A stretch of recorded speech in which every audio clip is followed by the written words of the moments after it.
Naitwa Rachel Mushala. Kabla hatujaendelea mbele, kwanza nataka kushiriki ufunuo ambao Bwana Mungu alimpa dada yangu, Zapora, miaka kadhaa iliyopita.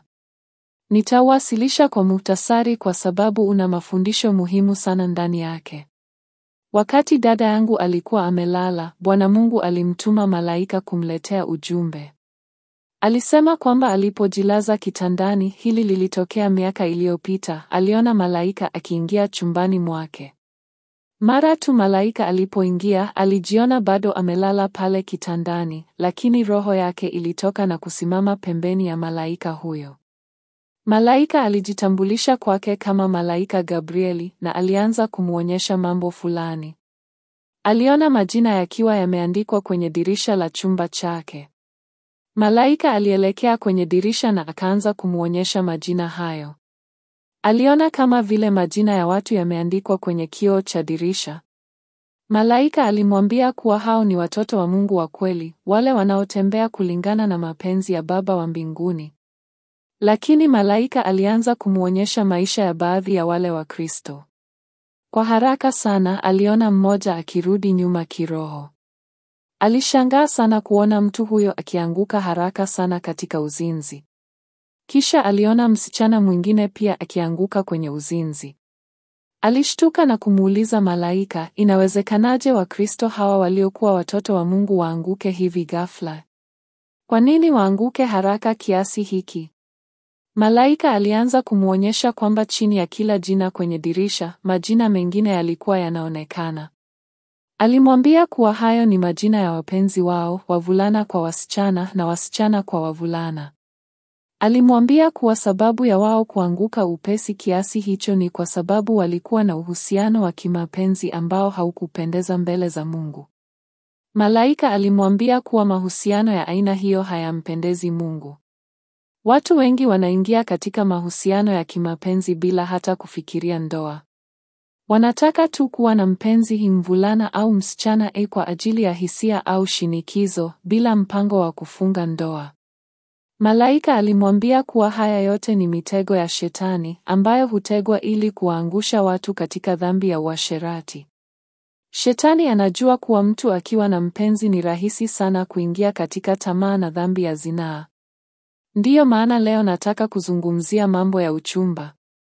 Nahisi ni mada muhimu sana kwa sababu inaweza kusaidia watu wengi kuepuka kuanguka katika dhambi za kingono kabla ya ndoa. Katika kizazi chetu cha sasa, ni jambo la kawaida kabisa kwa vijana kuanza uchumba wakiwa bado shuleni, hasa sekondari. Wengi hushinikizwa kuwa kwenye uhusiano kana kwamba ni jambo la lazima. Nimekutana na watu wengi wanaojihisi kama kuna kitu kibaya kwao kwa sababu hawajawahi kuwa na mpenzi, hawajawahi kuwa na mvulana au msichana kama mpenzi. Ni kama vile ni hatua ya maisha ambayo lazima ipitiwe kabla ya ndoa. Hii ni kwa sababu tunaishi katika dunia inayotawaliwa na mkuu wa giza, Shetani, ambaye ni mkuu wa ulimwengu huu. Lakini sisi kama watoto wa Mungu hatupaswi kuongozwa na kanuni za dunia hii, wala kufuata viwango vya Shetani vinavyosema kila mtu lazima awe na mpenzi kabla ya ndoa. Mapenzi ya Mungu ni kwamba tujihifadhi kikamilifu kwa ajili ya ndoa. Hata mambo kama kubusiana au kushikana kwa tamaa kabla ya ndoa ni dhambi. Niliwahi kushiriki video kuhusu mada hii, nikieleza kuwa mapenzi ya Mungu kuhusu ndoa na uchumba ni kwamba tumngoje Bwana. Tunahitaji kumtumaini Mungu tukijua kwamba yeye ni Baba mwema anayetoa zawadi njema kwa wale wanaomwomba. Watu wengi huingia katika mahusiano yasiyofaa kwa sababu ya woga kwamba hawatapata mwenzi wa maisha ikiwa hawatashiriki kwenye mambo ya kimapenzi. Lakini huo ni uongo wa Shetani. Biblia inasema kuwa kila zawadi njema hutoka kwa Baba wa mwanga, na zawadi kutoka kwa Mungu haiji pamoja na dhambi. Zawadi yenye masharti ya dhambi, hiyo ni ya Shetani. Kwa hiyo usijisikie kushinikizwa kwa sababu uko sekondari au kijana. Usifikirie kwamba unahitaji kuanza uchumba kama majaribio au mazoezi ya ndoa. Hakuna mazoezi ya dhambi na hakuna ndoa takatifu inayojengwa juu ya zinaa. Mungu anatuita tuishi maisha matakatifu kila siku hadi wakati atakapotuunganisha katika ndoa takatifu. Ndoa ilianzishwa na Mungu. Mungu ndiye aliyebuni ndoa. Je, Adamu alifanya mazoezi ya kuwa mwenzi mwema kabla ya kupewa Hawa? La, Mungu alimleta Hawa kwa Adamu na akasema, huyu ndiye mkeo, na Hawa akawa mke wake. Hii inatuonyesha kuwa tukimsubiri Bwana, naye akatupatia mwenzi wetu wa maisha ambaye ametuwekea, basi hatuhitaji mazoezi ya mahusiano kabla ya hapo. Lakini tukichukua hatua sisi wenyewe bila kumhusisha Bwana, tutajikuta tukiingia katika mahusiano yasiyompendeza Mungu, ambayo mara nyingi huishia kwenye dhambi ya zinaa. Hii ndiyo sababu kuu ya Shetani kuweka mfumo wa uchumba au kuwa na wapenzi kabla ya ndoa. Kwa mfano, ukiwa shuleni au bado kijana mdogo, kwa nini unahitaji kuwa na mpenzi? Una sababu ya kuwa na mpenzi kwa sababu hata hupo katika nafasi ya kuoa au kuolewa. Ndoa si jambo lililo karibu nawe bado, kwa hiyo mahusiano hayo hayawezi kuzaa kitu kizuri.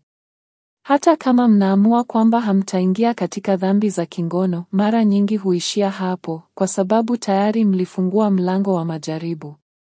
Ujumbe ambao Bwana alimpa dada yangu ulisema wazi kuwa mahusiano hayo ni njia za Shetani kuwaingiza watu katika zinaa. Mara tu unapokuwa na mpenzi, uwezekano wako wa kuanguka katika dhambi ya uasherati huwa mkubwa sana ukilinganisha na mtu asiye na mpenzi na ambaye ni mnyenyekevu na asiyejihusisha na mahusiano. Na unapofikia wakati wa kuoa au kuolewa, ni muhimu kumsubiri Bwana. Usikimbilie kuingia katika mahusiano bila kuwa na uhakika na mapenzi ya Mungu. Mara nyingi watu huingia katika uhusiano na mtu, halafu baadaye wanaanza kumuuliza Mungu kama huyo ndiye aliyemkusudia kuwa mwenzi wao wa ndoa. Lakini wakati huo tayari moyo wako umeshafungwa kihisia na mtu huyo, na utajikuta unafuata tamaa za moyo wako badala ya mapenzi ya Mungu. Ni bora kabla hujajihusisha kihisia, upeleke jambo hilo kwa Bwana kwa maombi, ukimuuliza kama huyo ndiye mtu aliyemkusudia kuwa mume au mke wako. Kuna watu wengi leo wanajuta kuoa au kuolewa na mtu bila kusubiri mapenzi ya Mungu. Walifanya uamuzi wao binafsi bila kumshirikisha Bwana na sasa wanavuna maumivu. Jambo moja muhimu sana ni hili, kwa sababu tu Mungu amekuthibitishia kuwa mtu fulani ndiye aliyekusudia uoe au uolewe naye, haimaanishi ndoa yenu haitakuwa na changamoto. Ndoa yoyote ina changamoto. Tofauti ni kwamba utakuwa na mtu sahihi kulingana na mapenzi ya Mungu, sio mtu ambaye Shetani alikuletea. Kumbuka, wakati unamsubiri Mungu, mara nyingi Shetani atajaribu kukutangulia, akuletee mtu wake kabla ya wakati wa Bwana kufika. Ukikubali kuingia katika uhusiano kabla ya kuomba na kusubiri uthibitisho wa Mungu, unaweza kuanguka kwenye mtego huo. Sisi ni watoto wa Mungu. Vivyo hivyo, kama una baba wa duniani, huwezi kuamua tu kuoa au kuolewa bila kumhusisha baba yako, isipokuwa kama kuna mgogoro mkubwa kati yenu. Lakini ikiwa una uhusiano wa kawaida na mzuri na wazazi wako, ni wazi utawashirikisha katika jambo kubwa kama ndoa. Basi, ikiwa kwa baba wa duniani tunatafuta ushauri na kibali, je, kwa nini tusimshirikishe Baba yetu wa mbinguni? Ni lazima tumwombe Mungu atuonyeshe mapenzi yake. Yeye ni Baba halisi na akishirikishwa, ataweka wazi kama mtu huyo ni wake au la. Kufanya hivi ni muhimu sana, kwa sababu kutakuokoa dhidi ya mateso mengi ambayo ungeweza kupitia kwa kuoa au kuolewa na mtu asiye sahihi. Watu wengine husema, sihitaji kumhusisha Mungu kwa sababu nampenda mtu huyu, naye ananipenda pia. Lakini najua watu wengi waliokuwa katika hali hiyo hiyo, wakakataa kusikiliza sauti ya Mungu, na sasa wanajutia ndoa zao. Watu wengi huamua kuoana na mtu kutokana na tamaa ya mioyo yao wenyewe, sio kwa mapenzi ya Bwana. Lakini baada ya miaka michache tu huanza kujuta. Hii ni kwa sababu hisia za mapenzi za mwanzo haziwezi kudumu na kudumisha ndoa. Ndoa inapaswa kujengwa juu ya msingi wa Yesu Kristo, ambaye ndiye muasisi wa ndoa. Ndiyo maana ni muhimu sana kumhusisha Yesu Kristo katika mambo ya ndoa. Kwanza, kwa sababu yeye ndiye alianzisha ndoa, na pili, kwa sababu yeye ni Baba yetu, anayeweza kutupa zawadi njema na pia kutuepusha na makosa, hasa pale ambapo adui ameshajipanga kumleta mtu mbaya maishani mwetu.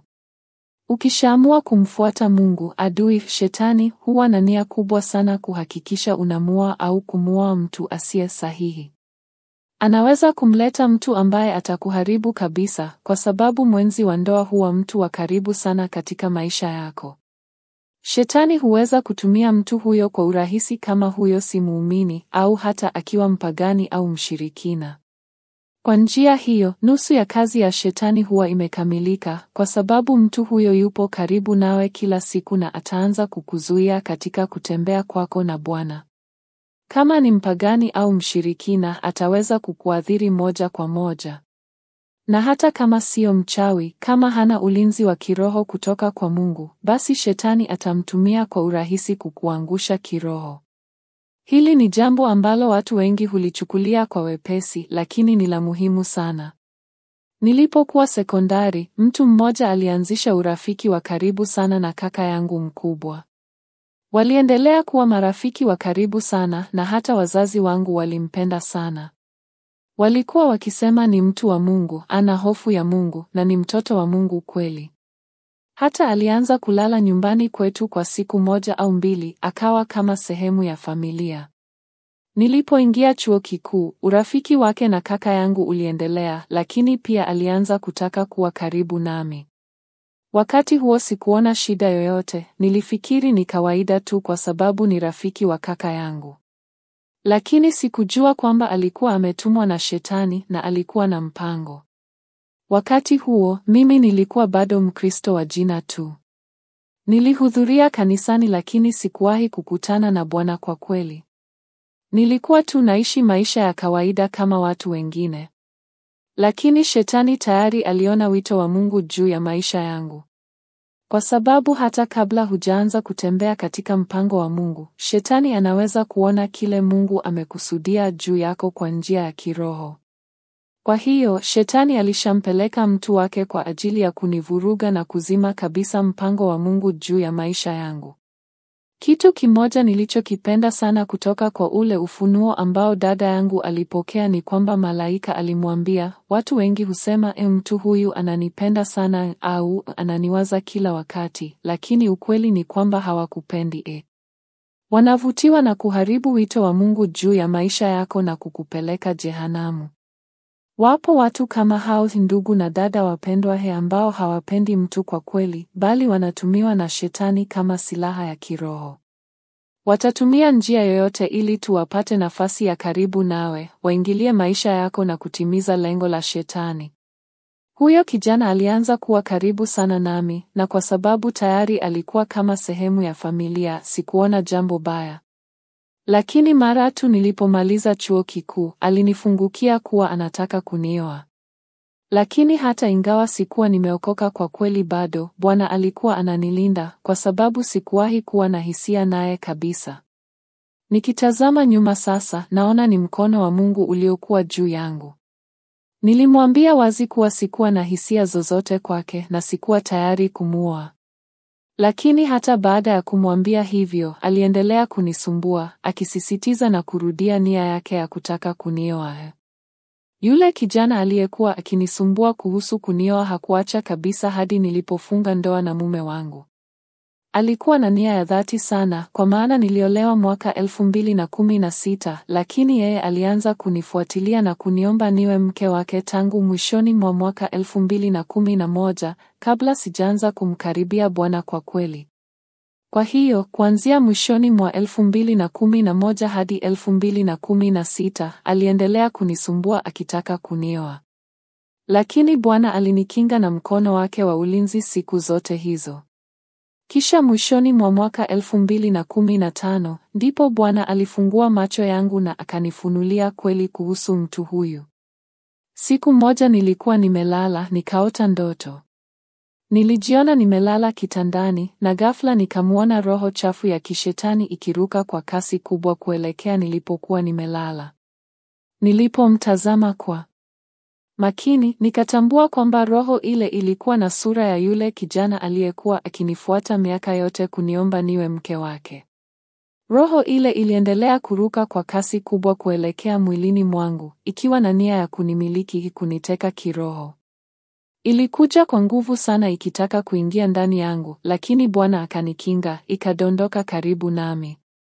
Nililala tena, nikaota tena ndoto ile ile, na jambo hilo likatokea mara 3. Ndipo Bwana akamfunua huyu mtu kuwa ni Nefilim, si mwanadamu wa kawaida, bali kiumbe kilichotumwa na Shetani kuniharibu. Bwana alinionyesha wazi kuwa mtu huyu alitumwa mahususi na Shetani kuja kunioa ili kuharibu mwito wa Mungu juu ya maisha yangu. Sijui ni nini angeanza kufanya pindi tungekuwa tumeoana, lakini kusudi la Shetani lilikuwa kunizuia kutimiza kile ambacho Mungu alikuwa amenikusudia kufanya. Hii ndiyo sababu ni muhimu sana kuwa waangalifu tunapochagua mtu wa kuoa au kuolewa naye. Tunapaswa kumshirikisha Bwana kabisa ili tusije tukawa mapenzi ya Shetani badala ya mapenzi ya Mungu. Hata kabla sijakutana na mume wangu, nilikuwa nimejitoa kwa maombi nikimwomba Bwana anisaidie kumtambua mwenzi wangu wa maisha atakapokuja. Sikutaka kuingia kwenye ndoa na mtu aliyekuwa ametumwa na Shetani au ambaye si mapenzi ya Mungu maishani mwangu. Nilipoendelea kumwomba Bwana, alinipa maono.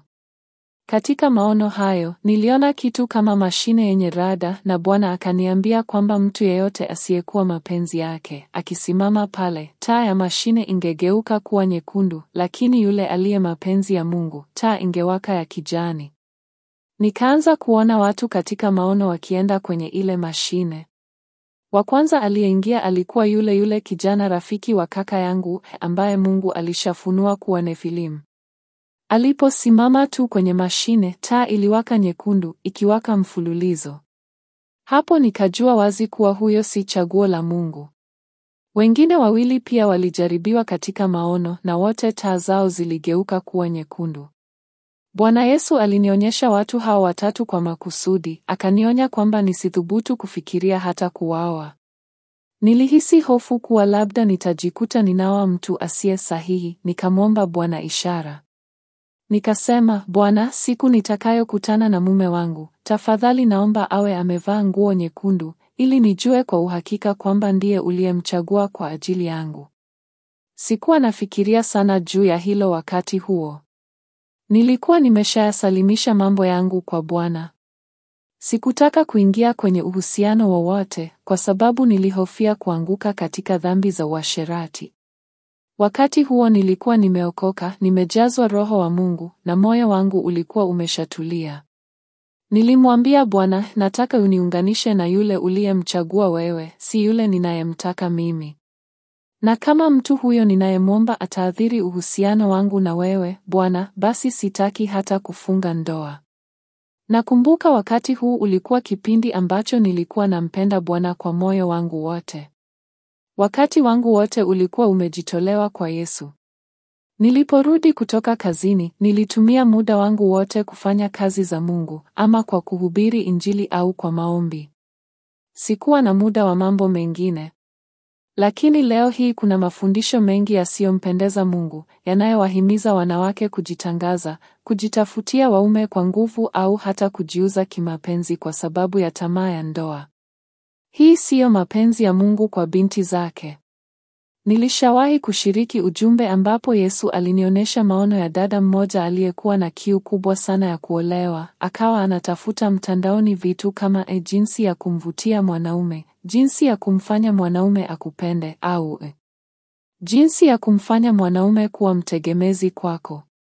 Bwana alinionyesha wazi kuwa si mapenzi yake kwa binti zake kujiweka katika hali ya kukata tamaa kiasi cha kujitangaza au kutumia mbinu za kimwili ili kuvutia wanaume. Mapenzi ya Mungu ni kwamba tumsubiri kwa utulivu, tukiwa tunamtumikia kwa uaminifu, sio kujihusisha na mambo yanayoweza kutufanya tupotee. Si mpango wa Mungu kwa binti zake kujidhalilisha ili kupata mume. Nilipokutana na mume wangu, alikuwa pia ana moyo wa kipekee kwa ajili ya kuhubiri juu ya mbingu na moto wa jehanamu.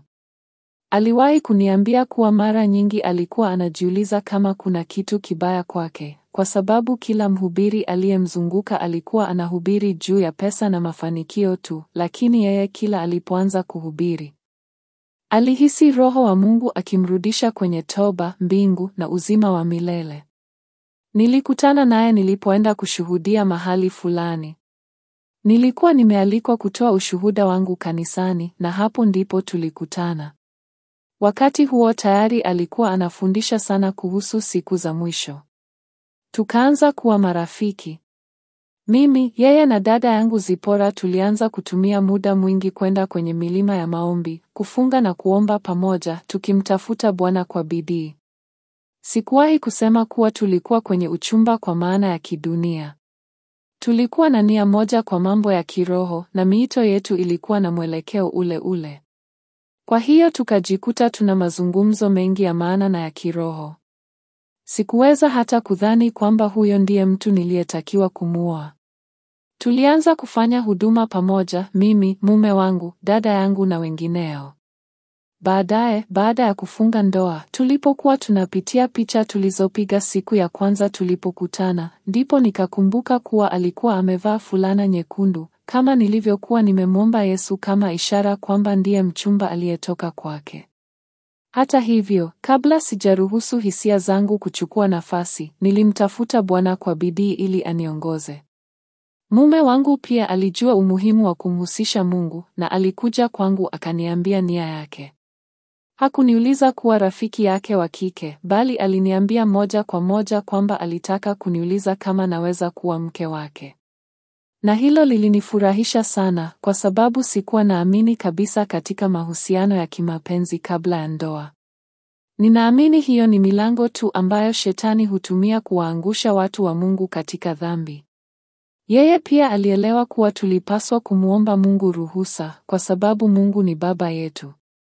Aliniambia kwamba hataweza kumchukua binti wa Mungu bila ruhusa ya baba yake. Tulikubaliana kumpeleka jambo hilo mbele za Bwana kwanza. Na wakati huo, moyo wangu ulikuwa umejawa na Yesu. Sikuwa nimempa nafasi yeyote kihisia, nilikuwa tayari kumpokea mtu ambaye Mungu atamleta, si yule ninayemtaka mimi binafsi. Nilikuwa tayari kabisa kufanya mapenzi ya Mungu na sikuwa na hamu yoyote ya kumlazimisha Conrad kuwa mume wangu. Nilitaka tu kuhakikisha kwamba yeye pia anaelewa na kukubaliana na mambo ninayoamini hasa kuhusu utakatifu. Sitaki awe kikwazo katika safari yangu ya kumfuata Mungu, lakini ikawa kwamba Bwana tayari alikuwa amemfundisha mambo kama hayo hata kabla ya hapo. Na hata tulipopewa kibali na Bwana, nakumbuka Bwana alisema kwamba tunapaswa kumweka yeye katikati ya uhusiano wetu, katikati ya ndoa yetu. Hii ni mfano tu wa jinsi tunavyoweza kumtafuta Bwana, unajua. Na kama nilivyosema, kwa sababu mtu ni mapenzi ya Mungu katika maisha yako haimaanishi hutaikumbwa na changamoto, changamoto zitakuja. Kama sisi pia tulikumbwa na changamoto nyingi ambazo tulizozipitia kwa msaada wa Bwana na kufanya uamuzi wa makusudi. Ninahisi sina nafasi kubwa ya kutoa ushauri wa ndoa kwa sababu sijawa na ndoa kwa muda mrefu sana, tutafikia miaka 8 ya ndoa mwezi Aprili huu. Labda wale waliomo katika ndoa kwa miaka mingi, kama 20, watakuwa na uwezo mkubwa zaidi wa kutoa ushauri kuhusu jinsi ya kufanya ndoa idumu na mambo kama hayo. Lakini kile nilichotaka kuzungumzia ni mchakato wa kuingia ndoani, jinsi unavyoweza kubaki katika mapenzi ya Mungu, jinsi ya kumhusisha Bwana, jinsi ya kumuomba Bwana akuongoze, na jinsi ya kuepuka kuolewa na mtu ambaye shetani amekutayarishia. Natumai umebarikiwa na video hii, na ikiwa unangojea Bwana, umehamasika kwamba Mungu atakupa mambo mema. Unajua, nilipomngojea Bwana kwa mume wangu, na hata baada ya kuolewa, hadi sasa mume wangu anakubali sana kila jambo ninalofanya kwa ajili ya Bwana. Anakubali sana. Katika video nyingi, yeye ndiye anayepiga video zangu, na yeye ndiye alianzisha chaneli ya YouTube. Amekuwa msaada mkubwa katika kazi ambayo Bwana amenipa. Nakumbuka wakati nilipokuwa naoa, mume wangu alikuwa na hofu sana, alihisi ndoa ni jukumu kubwa kwa sababu alijua wito wa Mungu katika maisha yangu. Alikuwa na hofu kwamba, je, nitakuwa kikwazo kwake kutimiza wito wa Mungu? Hiyo ilikuwa hofu yake. Hatimaye, alifikiria sana na kuamua kama kweli alikuwa tayari, kwa sababu tayari alijua kazi ambayo Mungu amenitayarishia. Mwishowe aliamua kuwa tayari na amekuwa msaada mkubwa sana kwa kila jambo ninalofanya kwa ajili ya Bwana. Mume wangu angeweza hata kuinua milima kumsaidia kuitumikia Bwana vizuri zaidi, angefanya lolote ili kuniunga mkono katika kile Bwana anataka nifanye. Najua kwamba kama ningeolewa na mtu asiye na imani kama huyo, mambo yangekuwa tofauti kabisa. Ndiyo maana ni muhimu sana tusubiri kwa Bwana na tusikimbilie mapenzi yetu binafsi. Natumai ikiwa unangojea Bwana kwa mpenzi, utabaki mtakatifu, usijumuishwe na dunia, bali uendelee kuwa mtakatifu na ujue kwamba kungoja kwa Bwana hakutakuwa bure, na Mungu atakupa matakwa ya moyo wako. Hutahitaji kufanya makubaliano mabaya kwa ajili ya zawadi kutoka kwa Bwana, hutahitaji kuingia katika dhambi ili upate mwenzi wako wa Mungu. Bwana akubariki na akuongoze katika safari yako.